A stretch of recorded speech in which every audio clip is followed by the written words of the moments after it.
우리 함께 인사 나눠보시죠. 반갑습니다. 또 주의 전에서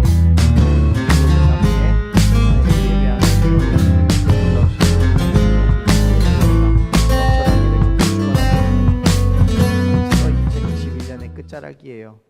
정말 눈 한 번 감았다 뜬 것 같은데 1월이 사라지고 2월도 없어지고 벌써 12월을 오늘이 지나고 나면 올해의 마지막이 12월이 됩니다. 이제는 이제 올해를 마무리해야 될 시점이죠. 올해에 있었던 일들을 다 정리하고 내년 계획을 세워야 됩니다. 이때쯤이 제일 제 마음이 분주함이 있습니다. 아무래도 연말을 준비하는 것을 혼자 부사역자들이 없으니까 혼자 해야 되기 때문에 해야 할 일이 행정적인 업무들이 되게 많아요. 마음이 참 분주합니다. 항상 이맘때쯤 느끼는 그런 마음인데 그래서 뭔 시간이 그렇게 빨리 지나가는지 모르겠어요. 그렇다고 가지 말라고 말릴 수 있는 것도 아니고 그냥 아쉽고 또 마음만 바쁠 뿐이죠. 사랑하는 여러분, 이제 12월을 코앞에 두고 있는 이 시점에서 우리는 다시 한번 나를 점검해 봤으면 좋겠습니다. 우리가 정말 예수님을 만날 상태가 되어 있는지, 진정한 의미에서 준비가 되어 있는지 진지하게 살펴볼 수 있는 그런 시간이 있었으면 좋겠습니다. 겨울이 오듯이 이제 12월의 마지막이 되고 2021년의 끝자락이 오듯이 우리의 인생에서 또 하나님께서 계획하신 이 땅의 삶에서 만약 끝자락은 점점 다가오고 있거든요. 예수님 오실 때가 멀지 않은 거예요. 물론 저는 모릅니다. 예수님이 언제 오실지, 몇 시쯤에나 오실지 모르겠습니다. 그렇지만 제가 분명히 알고 있고 또 확실하게 말씀드릴 수 있는 게 있습니다. 그거는 예수님께서 오실 때가 점점 가까워지고 있다는 거예요.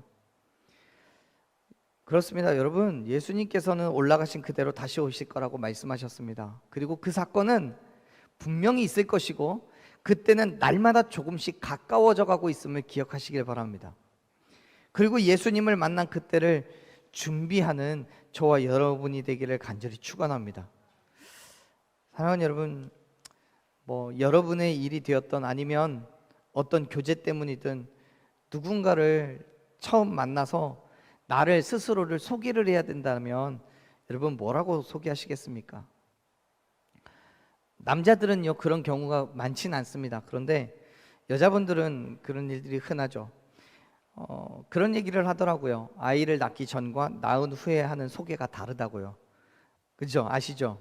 아이를 낳기 전에는 나를 소개를 할 때 난 누구누구누구입니다 이렇게 소개를 하죠. 그런데 아이를 낳고 나면 뭐라고 소개해요?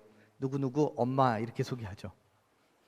어느 순간인가 내 이름이 사라지고 아이의 이름으로 살아간다고 해요. 내가 아니라 자녀가 내 정체성이 되고 내 삶이 아니라 자녀의 삶으로 살아가는 것이 우리나라 엄마들의 특징인 것 같아요. 엄마들이 자녀들로 그의 삶이 평가된다면 아빠들은 또 다릅니다. 아빠들이 평가받는 것은 직장이나 직위 또는 연봉 이런 걸로 평가를 받습니다. 그렇다면 여러분 오해하지 마십시오. 제가 여러분들 그렇게 평가하는 거 아닙니다. 세상의 모든 사람들이 또 그렇게 평가를 받거나 그를 평가하고 있지도 않습니다. 적어도 제가 경험한 바로는 TV 드라마나 영화 속에서나 나오는 이야기였어요. 그럼에도 불구하고요, 세상에서 많은 사람들이 그러한 방식으로 평가를 받고 또 평가하고 있다면, 교회 안에서 그런다면, 여러분의 믿음의 안에서 그런다면 여러분은 어떻겠습니까? 여러분의 평가는 어떻게 되어져 가고 있습니까? 오늘 우리가 읽은 말씀 속에서 우리는 바울이 빌립보 교회에게 소개하고 있는 두 사람의 모습을 보게 됩니다. 이 두 사람이 바로 그의 영적인 아들인 디모데와 또 그의 훌륭한 동역자였던 에바브로디도라는 사람입니다. 이 두 사람은 바울에게 있어서 매우 특별한 평가를 받습니다. 특별한 사람들이에요. 물론 바울이 만난, 성경에 등장하고 있는 바울이 만난 많은 동역자들과 바울과 함께하고 있는 많은 사람들이 바울에게 있어서는 특별한 사람들입니다. 그럼에도 불구하고 오늘 말씀 속에서 또 바울의 인생 속에서 두 사람은 정말 특별하고도 또 특별하다고 할 수 있습니다. 그 사람이 바로 오늘 얘기하고 있는 디모데 그리고 에바브로디도예요. 이 두 사람은 바울이 빌립보 교회에게 보여주기를 원하는 가장 좋은 믿음의 본이었습니다.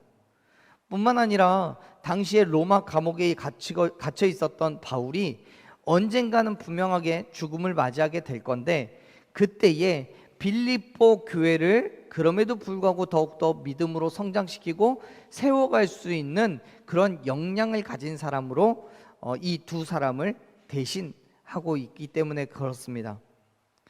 바울은 디모데를 빌립보 교회에게 소개하면서 이렇게 이야기를 하지요. 19절 말씀인데요, 먼저 19절 말씀 같이 읽어보겠습니다. 내가 디모데를 속히 너희에게 보내기를 주 안에서 바람은 너희의 사정을 알므로 안위를 받으려 함이니. 아멘. 앞에서도 말씀드렸지만 당시에 바울은 로마의 감옥에 갇혀 있는 중입니다. 그 일 때문에 빌립보 교회는 매우 큰 근심과 염려 가운데 있었어요. 로마 감옥에 있다는 것은 바울이 언제 죽을지를 모른다는 거예요. 더구나 그쯤에 빌립보 교회는 여러 가지 문제를 가지고 있었습니다. 율법주의자들 그리고 거짓 선지자들로 인해서 받는 문제가 있었고요. 또 교회 안에 성도들 간의 갈등으로 점점 감정의 골이 깊어지고 있었기 때문인 거죠. 바울은 그러한 빌립보 교회로 자기가 직접 가서 그들을 권면하고 교훈하고 싶었지만 감옥에 갇혀 있는 상태이기 때문에 그게 불가능했어요. 그래서 자기를 대신해서 디모데에게 자기의 편지를 써서 파송을 보내고 있는 거예요. 그 편지가 바로 오늘 우리가 읽은 빌립보서의 말씀입니다.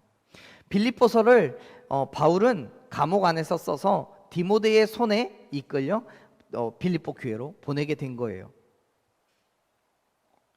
또한 그 이후에 디모데가 자기의 사역을 잘 감당하고 다시 로마에게 자기에게로 돌아와서 빌립보 교회가 어떻게 되었는지 그 상황을 잘 전달해 주기를 원했습니다. 여러분 잘 아시겠지만 바울이 사역하던 당시에는 지금처럼 인터넷도 안 되고요, 전화도 안 되고 편지의 배송도 원활하지 않았던 때입니다. 오로지 사람의 손에 들려서 주고받아야 되는 그 편지에 의존하던 때였어요. 얼마나 바울이 눈물로 씨앗을 뿌려 세운 교회와 성도들의 소식이 궁금했겠습니까? 더군다나 문제가 있다고 얘기하는데, 어려운 소식을 전해줘 왔는데, 지금 자기가 감옥에 갇혀 있는 그 힘든 시기를 보내는 가운데서도 그 빌립보 교회의 이야기가 얼마나 빌립보 교회를 가고 싶었고 또 그 교회의 소식이 얼마나 듣고 싶었겠습니까? 그래서 바울은 디모데를 보내면서 그가 가지고 오는 다른 소식을 기대하고 있는 거예요. 그런데 문제는 바울이 디모데를 보내는 그 이유이죠. 바울이 디모데를 신뢰할 수 없었다면 결코 그가 가지고 오는 소식 또한 신뢰할 수가 없겠죠. 그래서 바울은요, 이 디모데에 대해서 이렇게 이야기를 합니다. 20절 말씀 읽어볼게요. 20절, 이는 뜻을 같이하여 너희 사정을 진실이 생각할 자가 이밖에 내게 없음이라. 아멘. 바울에게 있어서 디모데는 매우 귀한 동역자였습니다. 디모데는 바울의 영적인 아들이었고 또 그와 마음을 함께한 사람이라고 성경은 기록하고 있습니다. 바울은 디모데를 그런 마음으로 알고 있는 거예요. 이 디모데는 나와 마음을 같이 하는 친구라고요. 여기에서 이 마음을 같이 한다는 말은 무슨 뜻이냐면 같은 영혼 또는 같은 마음을 가지고 있다라는 의미예요. 내가 생각하는 것, 내가 가지고 있는 그 마음이 저 사람에게도 동일하다는 거예요. 지금 바울은 디모데를 자기와 완전하게 같은 마음을 가진 믿을 수 있는 동료라고 빌립보 교회에게 소개하고 있는 거죠. 바울이 교회를 대하는 마음과 동일한 마음으로 또 바울이 했을 것과 동일한 방법으로 교회의 문제를 해결할 수 있는 적임자가 바로 디모데였던 거죠. 사랑하는 여러분, 저는 저와 여러분이 하나님과 같은 마음을 가진 하나님의 자녀가 되기를 소망합니다. 하나님의 마음과 완전히 같은 그런 마음, 그리고 하나님의 행함과 완전히 같은 그러한 행함으로 세상 가운데 나아가는 저와 여러분 되기를 소망합니다.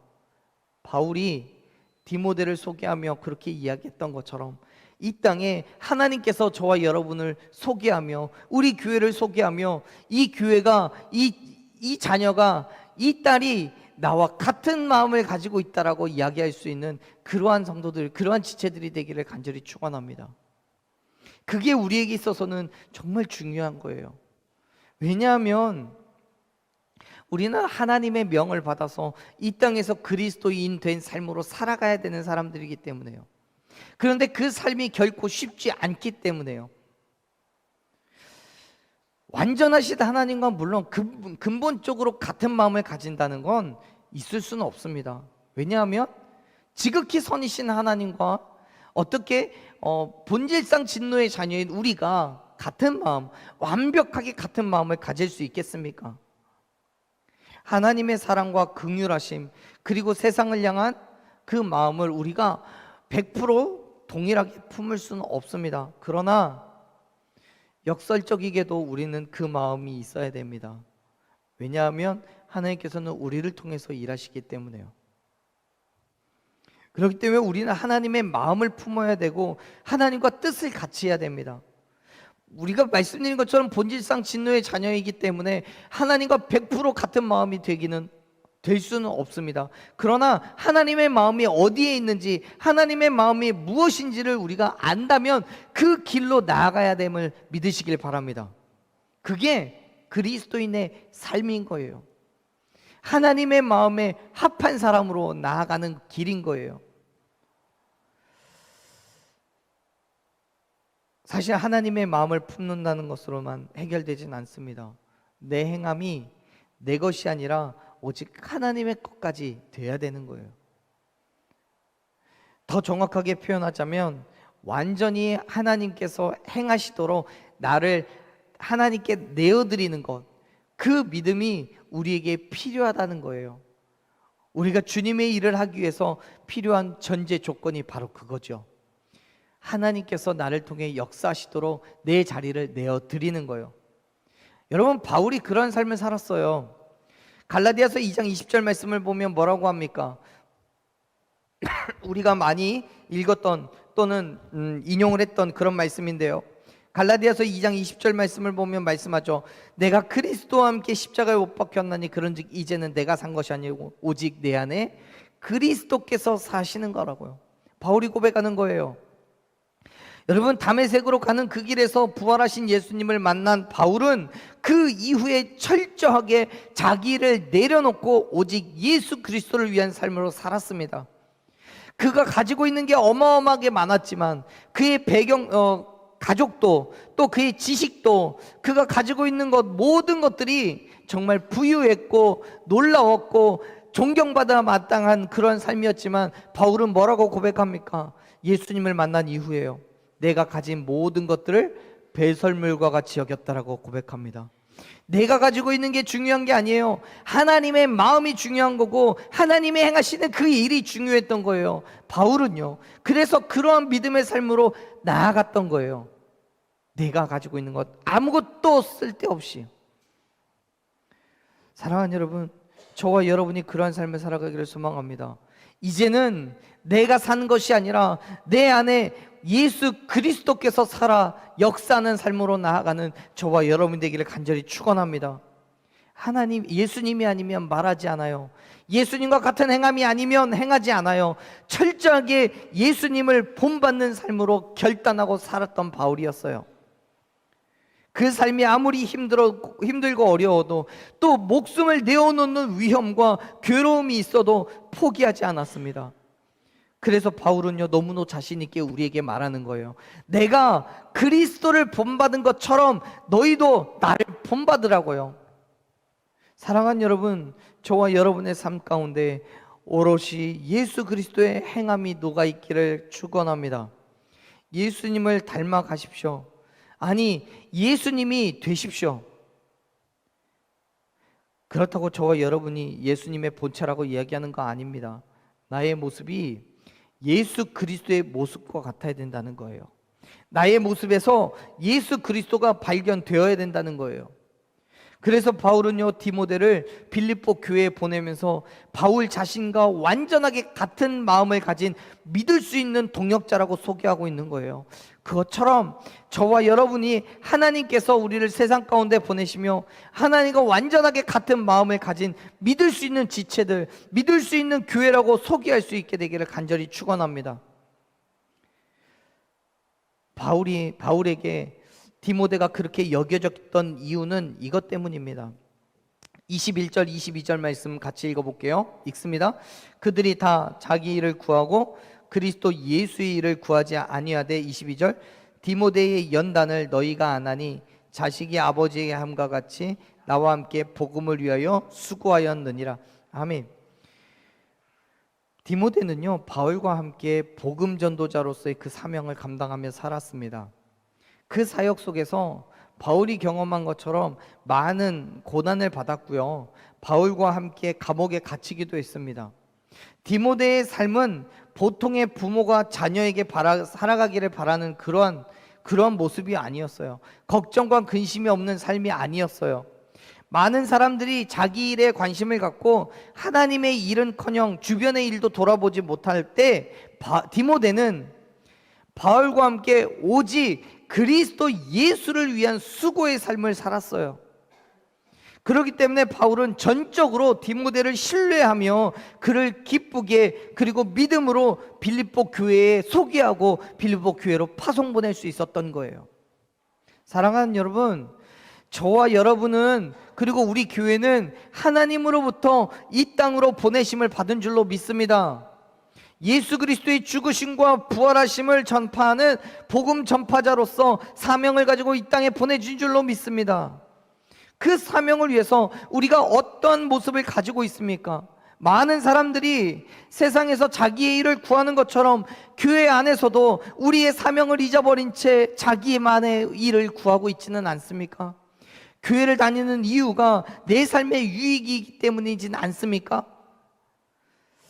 바울은요, 디모데를 빌립보 교회로 보내려고 했을 때 그의 마음이 디모데에 대한 분명하고도 확신이 차 있었기 때문입니다. 바울에 대한 소식을 빌립보 교회에 가져다 주고 또 바울과 같은 마음으로 그 교회의 문제를 잠재울 만큼의 믿음과 능력이 있다라고 바울은 확신했습니다. 하나님께서 우리를 이 땅에 보내실 때에, 우리 교회를 이 땅에 보내실 때에 그 마음은 어떤 마음이셨겠습니까? 지금 여러분의 모습 속에서 하나님께서 여러분을 보내실 때와 같은, 바울이 디모데와 보낼 때와 같은 그런 분명하고도 확고한 확신을 가질 수 있습니까? 간절히 소망하건대 지금도 하나님께서는 저와 여러분을 또 우리 교회를 이 땅 가운데로 보내시며 하나님의 놀라운 일들을 감당해내기를 원하시는 줄로 믿습니다. 그 일에 나서며 우리는 확신을 가져야 됩니다. 믿음을 가져야 됩니다. 하나님께서 나를 통해서 이루시기를 원하시는 그 일 가운데로 나를 보내셨다고, 그리고 우리는 하나님의 마음을 품고 그 길로 나아간다라고 확신을 가지는 저와 여러분 되기를 소망합니다. 그리고 기꺼이 그 믿음의 자리에서 포기하지 않고 쓰러지지 않고 기꺼이 감당해내는 저와 여러분 되기를 간절히 소망합니다. 디모데는요, 많은 사람들이 자기의 일을 구할 때에 하나님의 일을 구했던 사람입니다. 복음을 위해서 수고했습니다. 그렇기 때문에 바울은 기꺼이 디모데를 빌립보 교회에 보내서 자신 있게 복음을 위하여 수고하는 자라고 소개할 수 있었던 거예요. 사랑하는 여러분, 우리도요, 하나님으로부터 복음을 위해 수고하는 자라고 소개되어지기를 원합니다.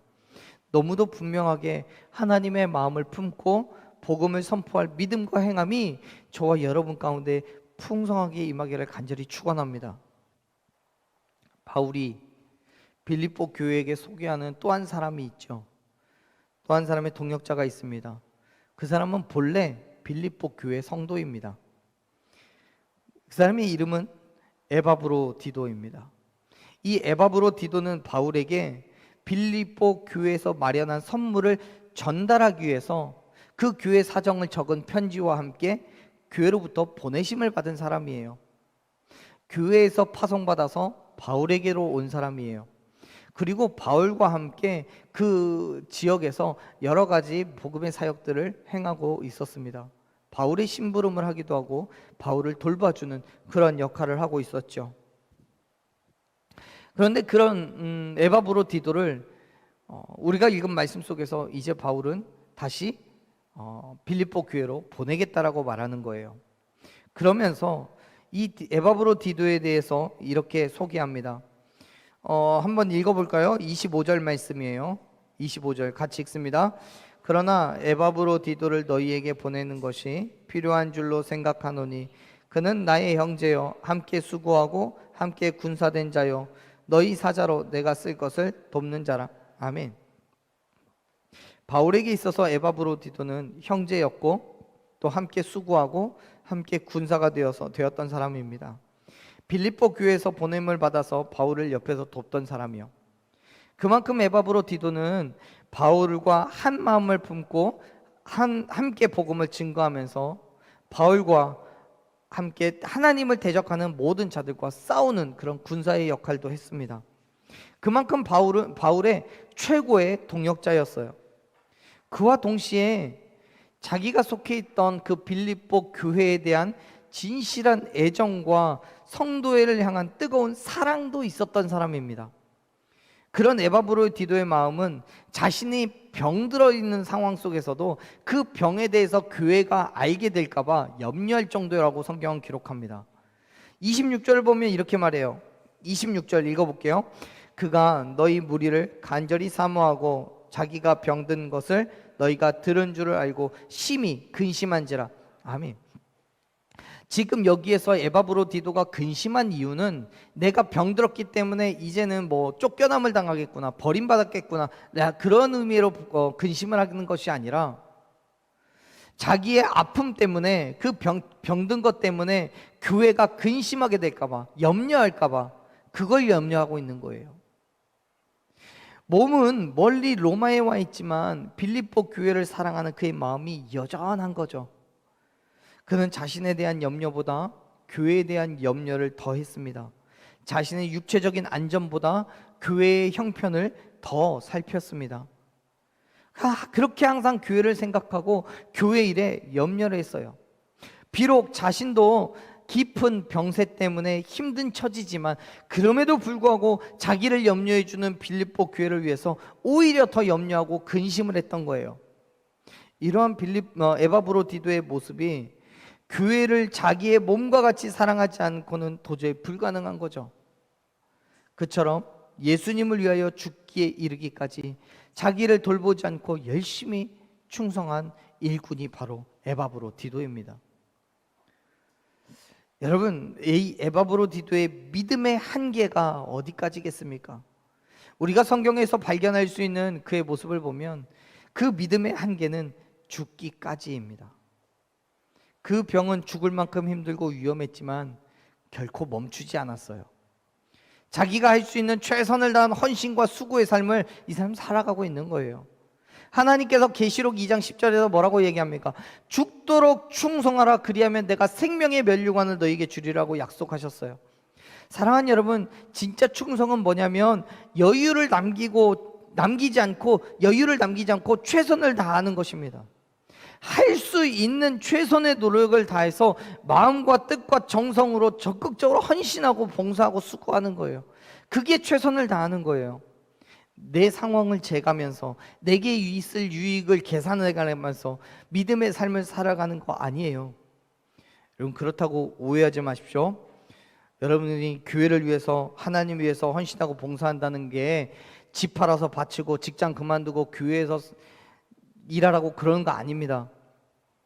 지금 내 상황이 어떠하든지, 내게 있는 것이 무엇이든지 내가 할 수 있는 최선의 것으로 하나님께 나아가는 그 발걸음이 있다면 그것이 하나님께 영광이 되는 줄로 믿으시길 바랍니다. 그것을 통해서 하나님께서 역사하신 것을 우리는 경험하게 되는 거예요. 에바브로디도의 충성과 헌신이 그렇습니다. 그 정도가 얼마만큼이었는지 성경을 통해서는 확실하게 확인해 볼 수는 없지만, 그가 할 수 있는 최선의 것으로 온전한 믿음의 삶을 살았다는 것은 분명한 사실입니다. 왜 그러냐 하면 하나님께서 그에게 긍휼을 베푸셨기 때문에요. 보세요. 27절 말씀을 보면 이렇게 말하죠. 27절 읽어볼게요. 그가 병들어 죽게 되었으나 하나님이 그를 긍휼히 여기셨고 그뿐 아니라 또 나를 긍휼히 여기사 내 근심 위에 근심을 변하게 하셨느니라. 아멘. 지금 27절의 말씀을 통해서 당시의 상황을 유추해 보자면 이런 거예요. 에바브로디도는 아팠어요. 병이 들었어요. 그 병이 얼마나 심했는지 죽을 만큼 아팠어요. 죽을 지경이 됐어요. 그런데 그가 하나님 앞에 행한 그 행함을 하나님이 아셨기 때문에 그를 긍휼히 여기셨다고 성경은 기록해요. 그 말이 무슨 뜻이겠습니까? 그가 걸린 병이 치료되었다는 거예요. 근심이 사라질 만큼이요, 해결되었다는 거예요. 그래서 그가 있는 로마에서부터 빌립보 교회까지 능히 움직이고도 여행을 하고도 남음이 있을 만큼 그의 몸이 회복되었다는 거예요. 그게 바울은 뭐라고 고백해요? 하나님의 긍휼하심이라고요. 여러분, 에바브로디도가 하나님 앞에 정말 자기 마음대로 살았다면, 하나님께 영광 돌릴 삶이 아니었다면 하나님께서 그에게 왜 긍휼을 베푸시겠습니까?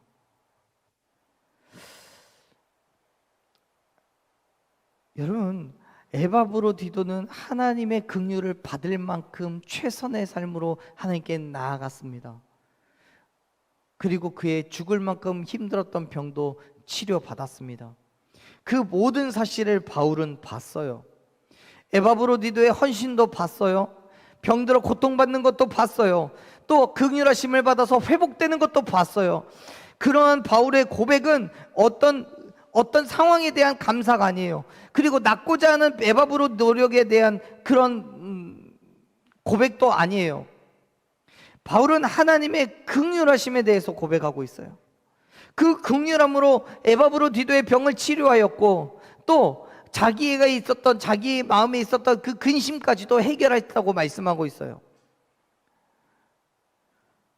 에바브로디도의 죽을 만큼 위험한 그 질병과 또 그 때문에 빌립보 교회 성도들이 받을 충격에 대해서 바울은 근심했지만 하나님의 긍휼하심으로 다 회복되는 은혜를 누리게 된 거죠.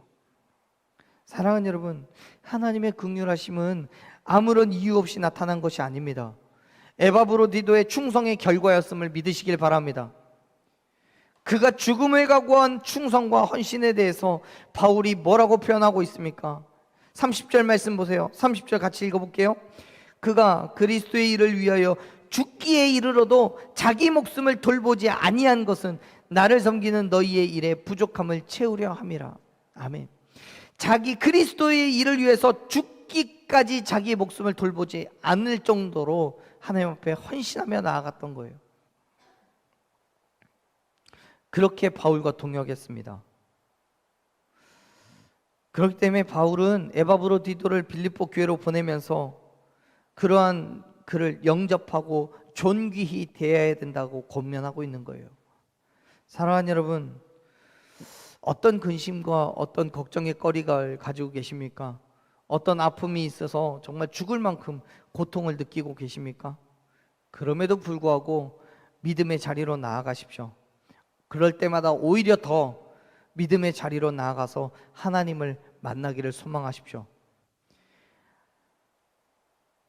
하나님의 마음으로 교회와 지체들을, 이웃을 향한 그 마음을 품고 하나님의 행함으로 세상에 그리스도인의 행함으로 나아가는 저와 여러분 되기를 소망합니다. 힘들지만요, 어렵지만요, 아프지만요, 그럼에도 불구하고 우리가 그런 믿음의 삶으로 나아갈 때에 언젠가 우리가 예수님을 만나게 되면 예수님께서 우리를 기쁨으로 영접하시고 존귀하게 대하여 주실 줄로 믿습니다. 어떨 때요? 우리가 예수 그리스도의 사역에 목숨을 아끼지 않고 최선을 다하는 믿음으로 나아갈 때요, 헌신을 할 때요, 마치 에바브로디도가 빌립보 교회와 바울에게 헌신한 것처럼요. 사랑하는 여러분, 하나님께서 우리를 이 땅에 보내시며 우리 교회에게, 저와 여러분에게 바라고 원하시는 것이 뭐겠습니까? 그건 이 땅에서 하나님의 나라를 세우는 거예요. 물론 각자의 사역의 모습은 다를 수 있습니다. 한 교회 안에 있는 저와 여러분의 모습까지도 그 사역의 자리가 다 다를 수 있습니다. 그러나 무엇을 통하여서든 하나님의 영광을 드러내고 그의 나라와 그의 의를 위한 삶을 살아가는 것이 저와 여러분에게 주어진 믿음의 삶의 모습인 줄로 믿습니다. 우리가 어떤 능력이 있어서, 어떤 특별한 힘이 있어서, 내가 가진 것이 많아서 보내심을 받은 게 아니에요. 어떻게 생각하면 세상의 다른 누구보다도 연약한 모습을 가진 게 나예요. 지식도 없어요. 물질도 없어요. 직업도 변변치 않아요. 설상가상으로 육체의 질병도 있을 수 있습니다. 삶 속에서 끊임없이 고통과 고난을 겪으며 때로는 마음의 상처를 얻을 수도 있습니다. 그만큼 지금 내 몸 하나도 챙기기가 어려울 수 있어요. 그럼에도 불구하고 하나님께서는 저와 여러분에게 헌신과 충성을 요구하십니다. 믿음의 자리를 지키라고 말씀하십니다. 왜요? 그 일 때문에 우리를 보내셨기 때문에요. 비록 우리는 힘이 없고 연약하지만, 육체의 질병도 있지만, 하나님께서 저와 여러분에게 맡기신 그 사명에 헌신하고 충성할 때 하나님은 우리에게 긍휼을 베풀어 주심을 믿으시길 바랍니다. 그 사명을 감당할 만한 힘을 주시고 능력을 주시고 필요한 모든 것들을 채워 주실 줄로 믿습니다. 그렇기 때문에 우리의 마음에 하나님이 있어야 되는 거예요. 우리의 시선이 하나님께만 향해야 되는 거예요. 바울이 디모데를 향해 뜻을 같이 한 사람이라고 말하는 것처럼 우리의 마음이 하나님과 함께 있어야 돼요. 우리의 마음으로, 그 마음으로 세상을 바라볼 때 우리는 충성할 수밖에 없는 거예요. 헌신할 수밖에 없어요. 세상에서 우리가 해야 할 일이 너무나 많거든요. 이 땅에서 우리에게 맡겨주신 하나님의 일이 있거든요. 그 일이 하나님의 일이기 때문에 하나님의 마음을 품지 않으면 오히려 그 일이 우리에게 시험이 되고 어려움이 돼요. 그러나 너무 힘들고 어려울지라도 하나님의 마음을 품으면 충성할 수 있어요. 헌신할 수 있어요. 그때 하나님은 우리에게 역사하실 줄로 믿습니다. 우리의 질병을 치유하시고 상한 마음을 회복시켜 주실 줄로 믿습니다. 내 힘과 능력으로 감당하기 어려운 모든 일들을 행할 수 있는 기적을 경험하게 해주실 줄로 믿습니다. 사랑하는 여러분, 그렇기 때문에 아픔이 있고 고난이 있고 또 육체의 질병이 있을지라도 그럼에도 불구하고 그 믿음의 자리로 나아가십시오. 여러분에게 원하시고 바라시는 그 믿음의 자리에서 최선으로 하나님께 영광을 돌리는 저와 여러분 되기를 간절히 축원합니다. 그 믿음의 삶에 하나님께서 기적으로 역사해 주실 줄로 믿습니다. 온전한 믿음으로 말씀에 순종하며 나아갈 때마다 베푸시는 하나님의 기적과 능력을 경험하는 저와 여러분의 그 그리스도인 된 삶이 되기를 간절히 축원합니다. 우리 이 찬양 함께 부르실 때 가사를 통해 그러한 믿음의 결단이 있으셨으면 좋겠습니다. 하나님과 함께하는 매일매일의 시간들 속에서 우리의 마음을 쏟아놓고 주의 도우심으로 나아가기를 원합니다. 나를 통해서 영광 받으실 하나님이 우리에게 필요한 모든 것들을 채우시고 우리가 나아갈 그 길을 열어주실 줄로 믿습니다. 하나님께서 온 땅 가운데 우리를 소개하며, 저와 여러분을 소개하며, 우리 교회를 소개하며 나와 뜻을 같이 하는 사람이라고, 나와 뜻을 같이 하는 교회라고, 그래서 당신의 복음을 위하여 삶을 내어놓은 신실한 자들이라고 그렇게 소개해 주시기를 간절히 소망합니다. 그러한 믿음의 행함으로 나아가십시오. 하나님의 말씀에 순종하며 온 마음과 정성을 다하여 그 자리로 나아가십시오. 하나님의 놀라운 은혜와 축복을 경험하게 될 줄로 믿습니다. 우리 찬양 같이 고백합니다.